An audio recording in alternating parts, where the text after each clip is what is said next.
আসসালামু আলাইকুম। যারা সামনে ডিমের সিজন কুরবানি ঈদের পর থেকে মোটামুটি ডিমের বাজার খুব ভালো থাকে, যারা কোয়েল পাখি নেবেন বা ব্যবসা করবেন বা ফার্ম দেওয়ার পরিকল্পনা আছে, তারা আমার কাছ থেকে জাপানি পাখি নিতে পারবেন। 100% জাপানি। বিশেষ করে যারা ব্যবসা করেন তাদের জন্য আমার কাছে অনেক জাপানি পাখি আছে। যোগাযোগ করেন তো অবশ্যই আমি দিতে পারবো।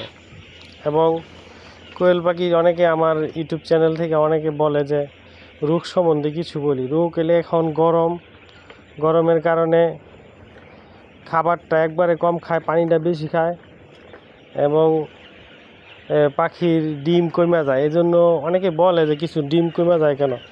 বিশেষ করে আবহাওয়া গরমের জন্য খাবারটা কম খাওয়ার কারণে ডিমটা কমে যায়। এখন এটার থেকে করণীয় কি, অবশ্যই যদি ফার্মের ভিতরে অতিরিক্ত হিট হয়, অতিরিক্ত হলে দুপুরবেলায় লাইসোভিট খাওয়াই দিলে মোটামুটি কাজ হয়। তারপর ঠান্ডাটা আর যদি এরকম কোনো বেশি হিট হয়ে গেলে যাতে ভিতরে বেশি তাপমাত্রা না থাকে আর কি, গরম না থাকে, মানে একটা ফ্যানের ব্যবস্থা করলে বিশেষ করে অ্যাডজাস্ট ফ্যান লাগাই দিলে ভিতরে যদি একটু ঠান্ডা থাকে তাইলে আবার খাবার বেশি খাবে, মানে ডিমটা এত কমবে না। আর ডিমটা অনেকে বলে কমে যাওয়ার কারণ হলো খাবারের গুণগত মানটা কম থাকলে তাইলে ডিমটা কমে। আমরা যে ফার্মে পালি আল্লাহর মধ্যে, আমাদের 8-9 মাস পালি, আমগর আল্লাহর মধ্যে ডিম কমে না কোনো সময়। আমরা বিশেষ করে লেয়ারে খাবার সাথে আমরা ব্রয়লার স্টার্টার খাবারটা মিলিয়ে খাওয়াই, যার কারণে আল্লাহর মধ্যে আমগর প্রোডাকশন কখনোই কমে না। পাখি ডিম পাড়া শেষ বা 8-9 মাস হয়ে গেলে আমগর প্রোডাকশন ঠিক থাকে, আল্লাহর মধ্যে কমে না। অনেকে কমপ্লেন করে ভাই ডিম ফাইরাইতেছে, ডিম কম পারে কেন? এটা হলো খাবারের গুণগত মান খারাপ হইলে এটা ডিমটা কম পারে।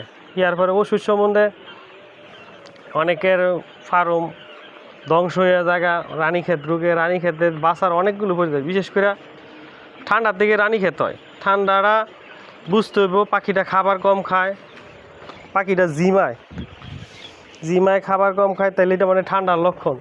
ঠান্ডার ওষুধ দ্রুত খাওয়াই দিলে, মানে আপনার ঠান্ডাটার সাথে সাথে যদি বুঝেন আর কি যে বলে ঠান্ডা লাগিয়েছে, তখন সাথে সাথে ওষুধটা খাওয়া যায়, ঠান্ডা কাজ হয়ে যায়। আর ঠান্ডা কাজ হয়ে গেলে এই আল্লাহর মধ্যে এই রানীক্ষেত যে রোগটা, এটা হয় না বা হইব না, মানে এর মধ্যেই ভালো হয়ে যাবো। তারপরও যদি কোনো কারণে রানীক্ষেত হয়ে যায়, অনেকে নতুন জানে না, তবে এই পাখিগুলো যদি মানে মরার আগে বিশেষ করে জবাই করে ফ্রিজিং করলো, এই মালটা অনেক সময় চালাই দেওয়া যায় সিলেট অঞ্চলে। এভাবে নষ্ট হয় না। আপনি হয়তো 2 টাকা কম পাইবেন, এই মালটার রেটটা 2 টাকা কম পাইবেন, কিন্তু আমার কাছে এই মালটা আবার বিক্রি করতে পারবেন। আমি এটা মোটামুটি কিনে নিই, এটা সিলেট অঞ্চলে চলে আর কি। এরপরে এই কোয়েল পাখি যদি কারো জাপানি পাখি দরকার হয়, অবশ্যই আমার সাথে যোগাযোগ করলে আমি ম্যানেজ করে দিতে পারবো ইনশাল্লাহ। এবং রোগবালাই সম্বন্ধে যদি কেউ ফোন করে, অবশ্যই আমি দিতে পারবো, মানে পরামর্শ দিতে পারবো আর কি। আসো বাবা, আজিম আসো। আসসালামু আলাইকুম।